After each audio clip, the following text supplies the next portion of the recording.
spent the most. They walked with Jesus, they worked with Jesus, they slept under the stars with Jesus. You would expect that the disciples of anybody would have been the advocates for children because Jesus had a high view of children. No, they were the ones that actually chastised the children. And interestingly enough, everybody in that crowd, at least if we read in Scripture, didn't speak up, except for one person. Now, the one person who spoke up made the difference because it was the God of the universe speaking up. And he was really angry with them, okay? And so I find that oftentimes, this is still true today, that sometimes the ones that stand the most in the way of children and their experience and knowledge and love of Jesus are the leaders of the church. I have a friend that says, who's been dealing with these issues for many, many years, he said, Boz, I'm convinced that the higher you go up in church leadership, the less likely you are to encounter Jesus. That's really tragic. It is. And so our organization, we want to help equip, and we want to help respond. There are so many survivors sitting in our churches. If you just take those statistics, the 1 in 4, 1 in 6, and I'm terrible with math, but if you have a church of 100 women and 100 men, that's 20.5% of your church are sexual abuse survivors. Now ask yourself this. If 20.5% of your church had lost a child last year or had a home burned down last year, would we be having to push Blue Sunday or, losing a child Sunday? Oh my goodness. No, we would be talking about it, right? We'd probably be preaching about it. We would probably have started ministries inside the church to address and help these people who are suffering. It would have become part of the DNA of our church in understanding, wanting to understand this better so we could serve those around us. But with this dark offense, oftentimes the rules are different. And so we have had so many survivors sitting in our churches who are silent for a lot of different reasons, but oftentimes they're silent because they simply don't feel safe sitting in a church and sharing this information because of some of the stuff I've just read to you. And so we have to shift the culture of the church. And so we're working on that. We love partnering with anybody we can to help work on that because it's a grand task. And one of the things that we, I would say 2 things we're working on right now that I'd be happy to share, greater detail with your church or whomever is one is we just finished a 3-credit-hour full seminary curriculum on child protection and child advocacy. I don't know of any other type of curriculum like this in the history of seminaries. It was put together by some of the greatest experts, in my opinion. Victor Veith, who's the director of the National Child Protection Training Center, who, by the way, I will just say, will be speaking at the law school the week of, I'll get the exact date. If you can come to hear Victor Veith speak on April, I believe he's speaking on April 12th, Wednesday at the law school, and I'll get that for you. Please come. He's not only a dear friend of mine, but he's the most passionate, the most knowledgeable, the most respected person I know in the country, if not the world, on this issue. And he has just finished his thesis. He decided at 50-some years old to go back. So he's a lawyer by trade, but go back to get his master's in the seminary. And his thesis is the words of Jesus and the protection of children. He's going to speak about that. So I would greatly encourage. It's open to everybody. But anyway, we pulled together some experts, theological experts, child advocate experts, coming together and created this seminary curriculum. And I'm excited to say that in June it's going to be offered for the first time at Biblical Theological Seminary outside of Philadelphia. It's open to not just their students, but anybody else who wants to come. It's going to be an intensive. So I think it's a 4-week.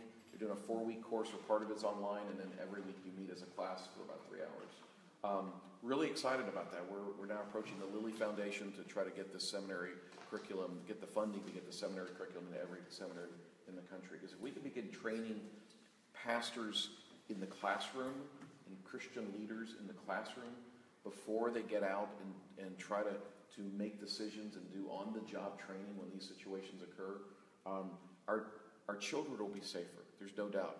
That's how we begin to shift culture in the church, is saying, hey, tomorrow's leaders, let's train and equip you on the very issues that we're talking about here today, so that when you step into your church, that you will make child protection and the value of children part of the very DNA of your church. And here's the tools on how to do that. And so you're not making decisions. Oftentimes pastors and church leaders will make decisions when a situation arises. And oftentimes it's not a maliciously made decision. It's one made out of ignorance. But what they don't realize is that decision will have a profound and lifetime impact on the victim. And so, anyway, we're doing that. And then the other thing we're doing that I'm really excited about is we call it the Child Safeguarding Certification Initiative. And we are going into churches around the country, and it's a program we've developed that between 4 and 7 months, we train and equip virtually every demographic within the church on this issue. Leadership, child care workers. We assign a church that participates in this, we assign them a certification specialist. It's a representative from G.R.A.C.E who's assigned to your church who'll walk with you through this program. In the course of that program, what you're also doing is we help your church put together a child safeguarding committee whose primary responsibility will be to either audit and review or develop child protection policies. Good child protection policies. Ones that you're just not cutting and pasting online or you're getting from your insurance company, but ones that are made created as a result of much research and expertise. We've just finished publishing, it's being published now, a manual, 200-page manual that will walk the committee and anybody else through the A to Z in developing a child protection policy. Do you have a website? I'm sorry. Sure, it's netgrace.org. It's on the back of this. So, again, what's the purpose of the certification? And it also includes some in-service. That certification specialist actually comes to the church for a long weekend and does training and does case studies with leadership and all these things. And the purpose of the initiative is to, again, shift the culture in the church.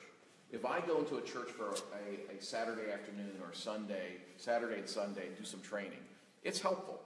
But if you ask the church members 6 months from now, so what did you learn? Remember when Tchividjian came in and they were like, I had a weird name, and yeah, he talked about child protection. It was pretty good. Well, what specifically do you remember? You know what? Probably won't remember too much. Because that means, and that tells you that the culture of that church has not shifted. If you're there for 4 to 7 months, not there on site all the time, and we're not doing something every single day, so it's not overwhelming for the church. But if the process is 4 to 7 months, we're realizing that is when you begin to see some shift within the culture. And so when the church is finished, we certify the fact that they've gone through this program, and then to remain certified, they have to engage in sort of continuing education and training, and then they have to get recertified every 3 years. And our hope and prayer is to get this into churches around the country. We're piloting it right now. We're in 8 or 9 churches around the country, one of which is here in Lynchburg. But once we've piloted it, we're going to tweak it and then make it available to churches around the country.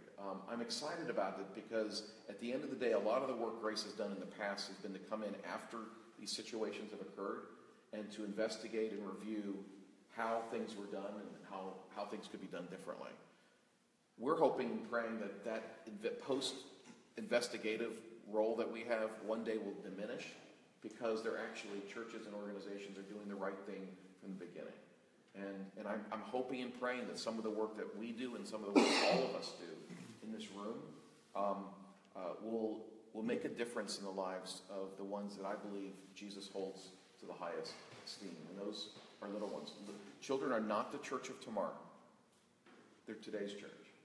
And so I just want to encourage you all, this is a meeting for church leaders, and it's a good start. It's awesome. But this room should be packed. If we truly believe, if church leaders truly believe who Jesus is, this room should be packed.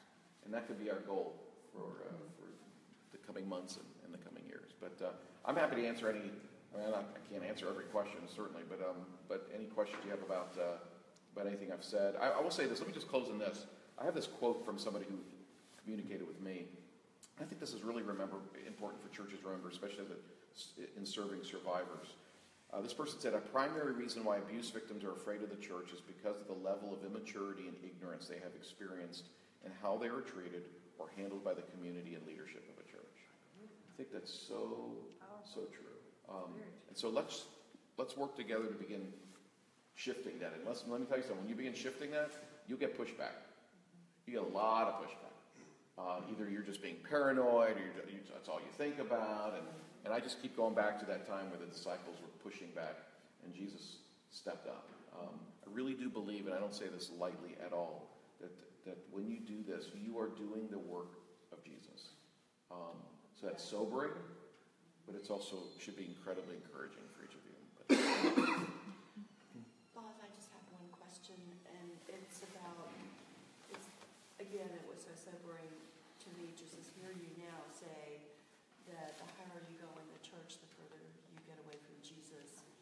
And I am just wondering, in your poverty program of the churches that you have made those inroads, how did that happen? How did you find those leaders that you could become close to Jesus? It's a great question. Most of the churches we're piloting, not all though, most are churches that at some point in time in the past years have reached out to us for help because they're in the middle of the situation. And so when we circled back, they said, absolutely. What I have found, and this is encouraging, I think, for all of us, is that in the last 5 to 6 years, I'm beginning to see, at least in the Protestant world, the pond that I swim in primarily, there has been a greater recognition by a lot of churches and church leaders of the need to get outside help. It used to be, and it still happens in many churches, but it used to be an almost widespread that church leaders thought they could handle this themselves. So we're getting more calls, more emails, more requests for assistance, and there is hope. I've spent the last 2 Wednesday mornings training and teaching the leaders, all the pastoral leaders at Thomas Road. Oh, is that where you're working now? Well, we're not certifying them. They just said, hey, could you come in and talk about this? So I came in the first week, we didn't finish. They texted me an hour later, said, could we please finish next week? This is really, really helpful. So that gives me hope. I was meeting last November with the leadership of Compassion International, which is based out of Colorado Springs, a group that helps children around the world. And I remember leaving going, wow, this organization gives me hope. Top leadership there get this. They get it. So, yes, there's a tremendous amount of work to be done, but we're starting to see hope. I actually have a lot more hope in many ways in the younger generation of church leaders. People give millennials a hard time, and maybe sometimes for good reason. But you know what? I like millennials because they care, and they're really willing to roll up their sleeves and talk about this stuff, whereas their parents and grandparents, we just don't talk about it. So millennial leaders coming down the road, I'm actually encouraged. There is hope. So Well, that's good news. yeah, it is good news. How long, when was Grace established? 2004. I am just thrilled. Me too. No. I mean, just to hear about this, I didn't realize this existed. And there are a lot of things I wanted to implement here at our church. I didn't know how. And sometimes I always feel that the work I do outside of this church consumes me so much that, it's hard to give where it's needed sometimes too. And so definitely I would love for the opportunity to have that done here at our church. Because not just in Protestant church, but also in a lot of charismatic church, very high.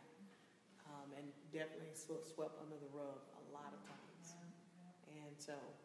we'll go anyway. The reality is this. Whether a child is in a Baptist church, Catholic church, in a mosque, in an Orthodox Jewish temple, I don't care. All those children need to be protected because Jesus holds all of them to high value. And so we have to go wherever we're asked because I don't think Jesus would make those distinctions. That's right.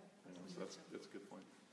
And all these dates that you were giving us, can I find the different things going on your website?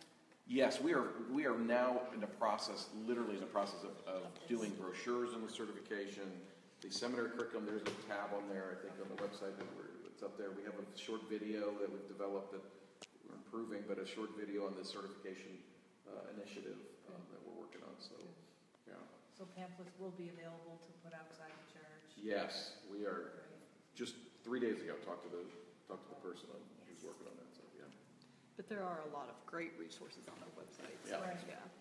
And I was going to say, too, something that you mentioned and a thought coming to this meeting that If I could communicate anything to churches, and as it so happens, we're on Facebook Live right now, so maybe they will hear it. But what I would really want to communicate to churches is that the church, none of us in this room, certainly by ourselves, or even all of us in this room, we can't fix, quote unquote, sexual assault, or we can't fix a victim or their situation, right? We can't undo the abuse or the assault. And the church in itself, they can't handle the response in-house because the needs of abuse victims, we know, are so multidimensional, right? They might have medical needs, they might need a forensic nurse exam, they might need follow-up from neglect or abuse. Also, certainly they might have mental health needs, and let's look for licensed counselors to support that. Also, we'll have emotional needs, right? You need to relearn how to have a safe and appropriate, healthy relationship and a long-term, stable relationships with loving people.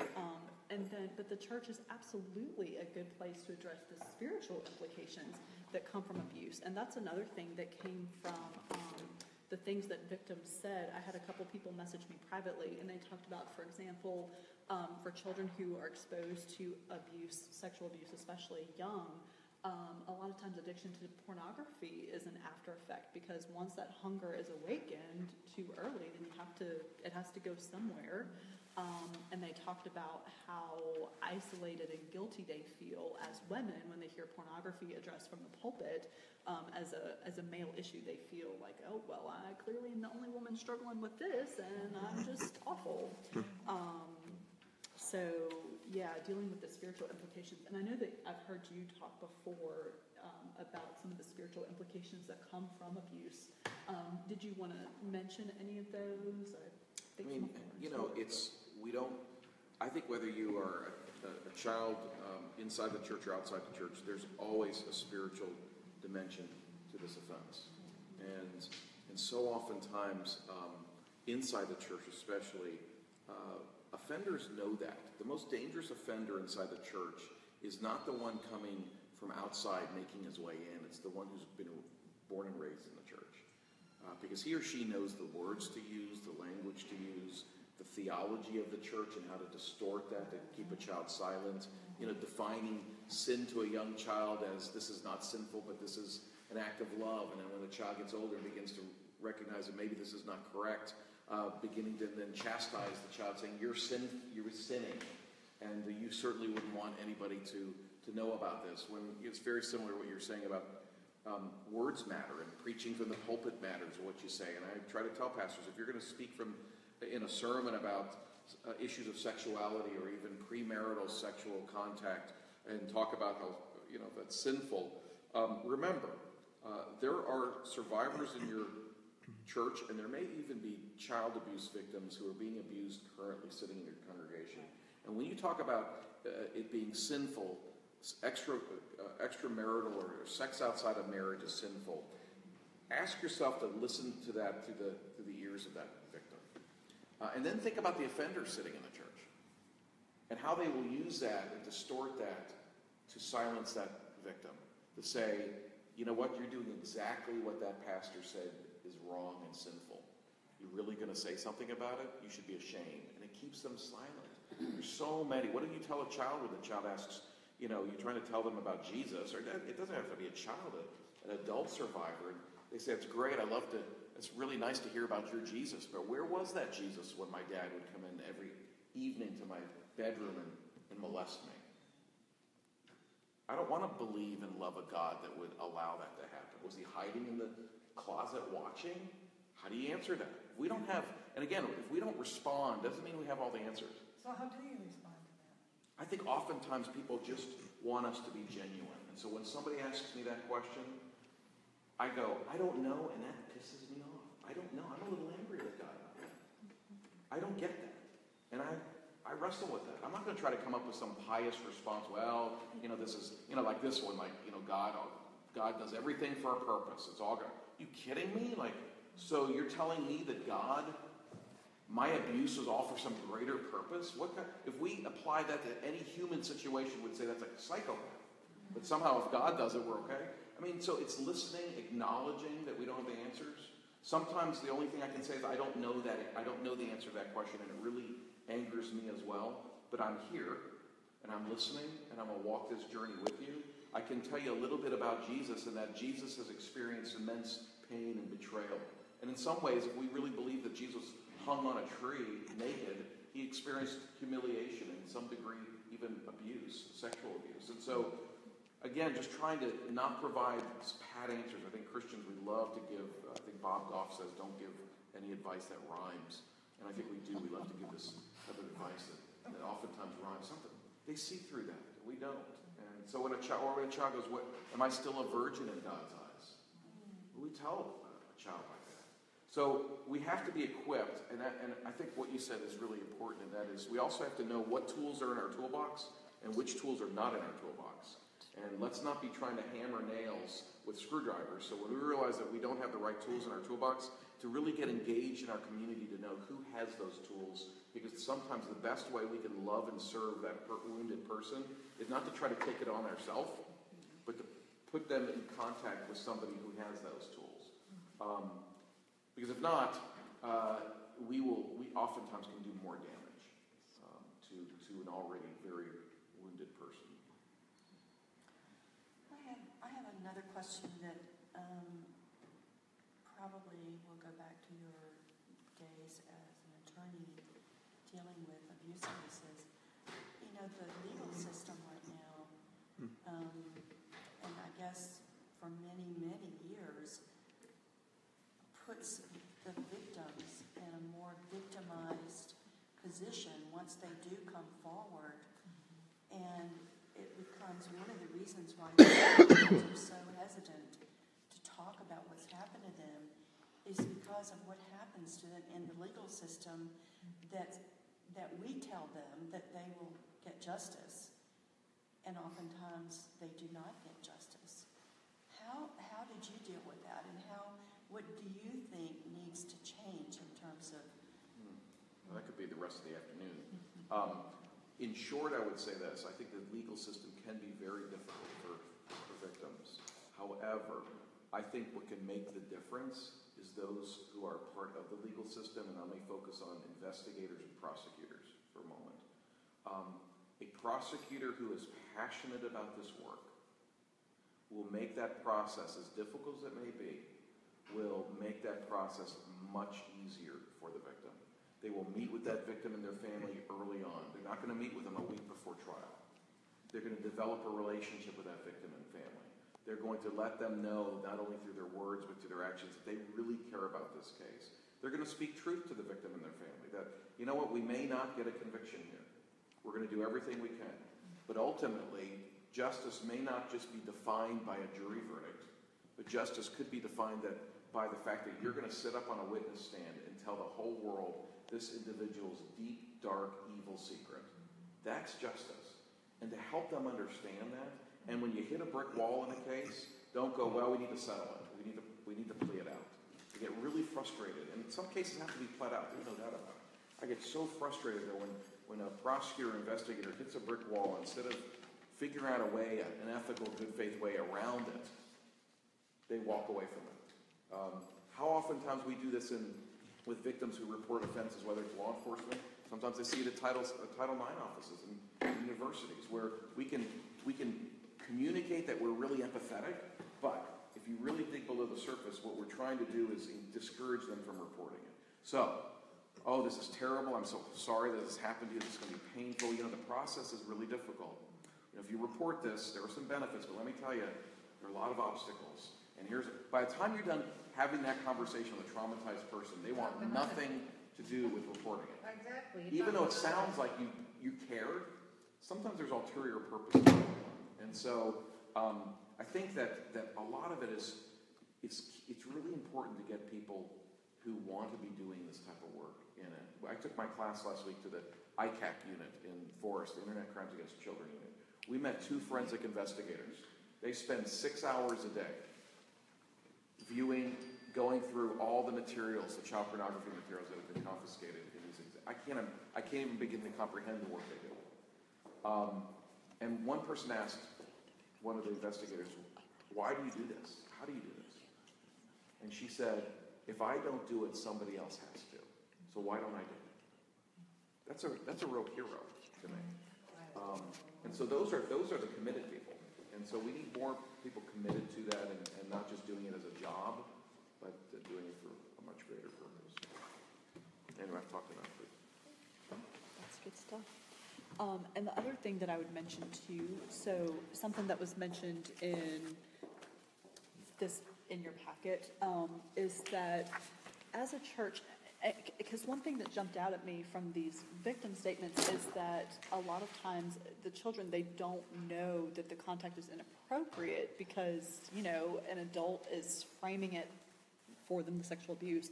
So I think being able to, use child-appropriate resources, for example, from G.R.A.C.E, to talk about what is appropriate contact, what is not. And then also, I think I've heard Boz mention before, like for older youth in the church, talking with them about appropriate boundaries and like with youth pastors, what's the limit of what contact will and will not look like. So just things to think through. But yeah, I know Boz will have to leave soon too. At this point, does anybody have any other questions? One thing that I thought would be interesting, and again, that would be something really easy for all of Child Abuse Prevention Month, if churches maybe would commit to one Sunday per month, commit to prayer during the service for different groups impacted by abuse. So for example, one week, pray for victims, and then another week, pray for investigators, both police and CPS investigators, and then after that, maybe pray for like families who are providing care to children affected by abuse or neglect, or to relative custodians.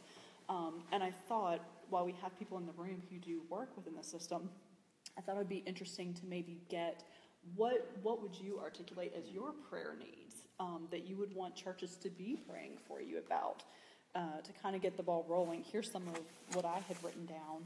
So for children who have been abused, for victims, bravery to trust again, to be able to connect in a relationship, to have a responsive spirit to help that they're being offered for healing in spirit and body, and definitely prayer that there would be a Jesus incarnate in their life, somebody who can be the hands and feet of Jesus to them. To be that safe, healing relationship. What else would you guys add to that? Because, this is a list that we can... Well, I would pray that the elders and the pastor and the head honchos of the churches open up and actually communicate with us about it and not turn away from it or shy away from it. And that seems to be a big issue. Okay. One of the things that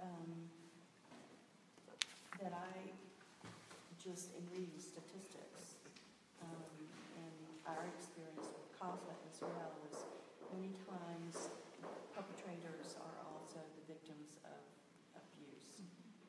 And even if they realize that they have an issue with it, the church doesn't open their arms to them either. So I think that's a real serious place for prayer, because they're not only perpetrators and committing a crime, but a crime has been committed against them as well. And that is a good point to note that, hopefully by responding appropriately as a church to some of this, again, obviously we can't fix it, but by intervening, by responding appropriately to people who have experienced abuse, hopefully we can disrupt patterns of future abuse. Right. Or refer them to somebody who can. Right, exactly, absolutely. For investigators of abuse, I would suggest pray definitely around secondary trauma, having to hear those stories for discernment, definitely. Yeah, anything additional? You've kind of been in those investigator shoes. Is there anything additional that you would add? I think investigators, two things, that they don't get burnout. I think that's a big one. And just that law enforcement officers around, that the leadership of the department will put men and women in those departments who really care.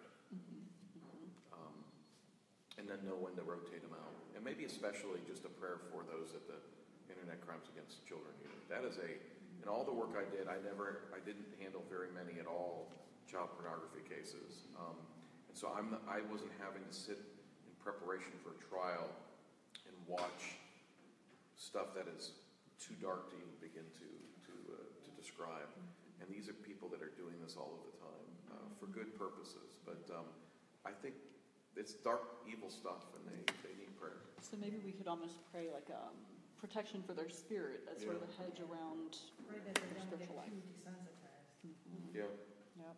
And then for those of us who work in the child field and who are providing some of the aftercare, so restoration of spirit to avoid burnout. Yeah, right, for the foster parents to have to care for these children. Absolutely. Do this. Absolutely. And I would say, so for foster parents, pray for them, maybe attentiveness, because a lot of times they can be really instrumental in picking up on patterns of what triggers a child, or, to help us figure out a problem, discernment, compassion, patience, creativity, and also that they have generous spirits, that they're able to be those bridge builders with biological family. A lot of their foster parents do go involved with church, and that's what I would do, is share some of this with them to take, to their churches. Mm-hmm. Absolutely. I don't know how many of them are aware of it. Mm-hmm. Yeah, and we'll finish up here in just a second by hearing from Adam, and definitely to hear a little bit about what Brentwood Mosaic does to support foster parents and how maybe that could be replicated on a smaller scale in churches. Because I know, like, for example, the Ramp, they mentioned that they've had multiple foster and adoptive families, and even like relative custodians. We sometimes forget about them, but we really need to support them too. And then, okay, so yeah, let's talk about, and I know. I have a class to teach that I'm not fully yet prepared to teach. Yeah, thank you so much for being here, Boz. Thank you very much. Yeah, thank you all for being here. Yeah, Thank you. And you didn't bring business cards with you, did you? I don't. I Okay. brought the Perfect.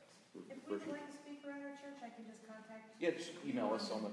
Absolutely. Thank you. Thank you. Thank you so much. Yep. Okay, so Adam, do you want to talk a little bit? I think a lot of people here are maybe familiar. Are you guys familiar with Brentwood Mosaic? But why don't you give us a little summary of what you guys do? Because Sure. I know. Yeah, I'm the foster care director for Brentwood Church for our ministry called Mosaic. And we essentially take James 1:27, which I'm sure a lot of people are familiar with. Go ahead and recap it for Sure, us. yeah. It's pure and undefiled religion before God is this, essentially taking care of the orphans and widows. Okay? And so we take that charge from God pretty seriously, and we're pretty strategic in how we do that. And so there are three really areas that we try to hit on and do those things well, rather than try to do a bunch of different things. And one of those areas is backpacks. We partner with the social local localities, Lynchburg DSS, Kimball County DSS, and Bedford County DSS, and provide a backpack, which I filled a couple of them, and they're about $125 each, between $100 and $125. We, over the years, have changed them some to meet the needs. So we go all the way from baby to teenage, both male and female, and the different age and gender have different things in them, but roughly $125 to fill. So it's really cool stuff, and so I've actually been there when a child has gotten one, and it's, I don't know if DSS wants to do this, but describe like what it's like when a child is removed. But I can tell you just what I've witnessed. So when CPS removes a child, a lot of times they get taken to DSS and they're placed in one of the visitation or waiting rooms, while the foster care group tries to contact the family to place them with. And so sometimes a child will just be waiting in this visitation room and try to be comforted by the social worker. Sometimes it's really hard to do because regardless of the mistreatment that was going on in this child's life, they still love their family. And so they've been taken out of an abusive or neglectful situation, but they miss their mommy. And it's sad. and they're sad. There's a lot of times there's a lot of tears. And so I've been around, a kid hiding under a table. I'll just speak to a specific event that I saw. There was a child sitting under a table crying, and someone walked in with one of these Mosaic backpacks, and it had a big pillow pet, which I don't know if you know what that is, but it's a big pillow, looks like a stuffed animal. And the kid saw it, crawled over to the backpack, grabbed the pillow pet, and started hugging it. And it was the first time that I saw that child be able to be comforted through that situation. And so they have something that they can call their own. It's got some necessity things in it, depending on the age, but also some comfort items, toys, games. It's all new items. And for the older youth, there are some gift cards in there for an activity and a meal and that sort of thing as well. So something that they can call their own, because a lot of times too, when a kid is removed and placed in foster care, they come with a trash bag full of their stuff, if that, or nothing. And so, there's not much that they can call their own. So really, this is the first thing that they can get, and this is mine, and I have something, and I'm worth something.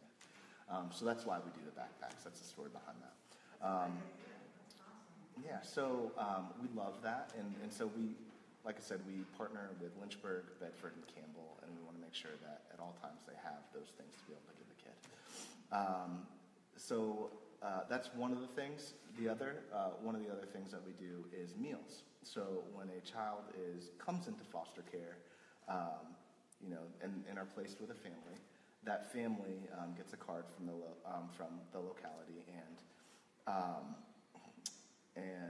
one of the cards says, "Want a meal?" And so what we do is they contact us and let us know that they've gotten a placement, and we set them up with 4 meals for dinners for the next nights. So like a lot of times when people have babies, they get set up on a meal train. This is our version of that. And so that as the foster parents are trying to adjust to their new line of crazy, we want to be able, for them to be able to spend more time with the family and the adjustments rather than worrying about what's going to be for dinner that night, because a lot of times, that's the last thought that they have. And so that's another area is meals. And again, we serve the 3 localities, Lynchburg, Bedford, and Campbell for that, where we make them and deliver them. And then the last big area that we do is on a quarterly basis, we have events for foster and adopted families that we call Mosaic Dinner and Date Night, where we actually use Thomas Road now because that's the only space that we can fit in. Because the last event that we did last month, we had 60 foster and adopted parents and 100 children or so. And so we provide childcare for the event and everybody's background checked, of course. And it allows foster and adopted families to connect in a way that allows them to network with one another, support one another. Early on in Mosaic, we tried to do support groups, and what we found is it just didn't work. Like, it was more of a burden for these families to come to a support group. It was another appointment, another thing that they had to go to. And so we changed that to quarterly and a date night. And what we found is there's a whole lot more support with each other at these events, and being able to connect and love on each other in a way that is sometimes ends up being very tangible. They find out about needs and discuss and find other babysitters with each other. When you have 8 kids in your home, it's hard to find a babysitter. Yeah. And so so they understand each other because they're doing life in a very different way. And so it's really neat to see a lot of their interactions. But like I said, we do it's quarterly, it's a night, and we normally give away lots of prizes and just try to make them feel valued. Usually it's catered It's a catered event, and so it's a lot of fun, and we get a ton of positive feedback regarding those events. So. And Adam, you guys, the Brentwood Mosaic, you guys have a social media page, right? Because I always see the events that you publish quarterly, so like foster parents can follow your page. Yeah, Brentwood Mosaic on Facebook. Okay, perfect. Yeah, or they can go to, if they have any questions, they can email me directly at foster@brentwoodmosaic.org or mosaic@brentwoodchurch.org, or they can go to our Mosaic link directly, which is brentwoodchurch.org/mosaic to find out more information. Okay. And for you guys from Lynchburg DSS or Ashley or Bill, any comments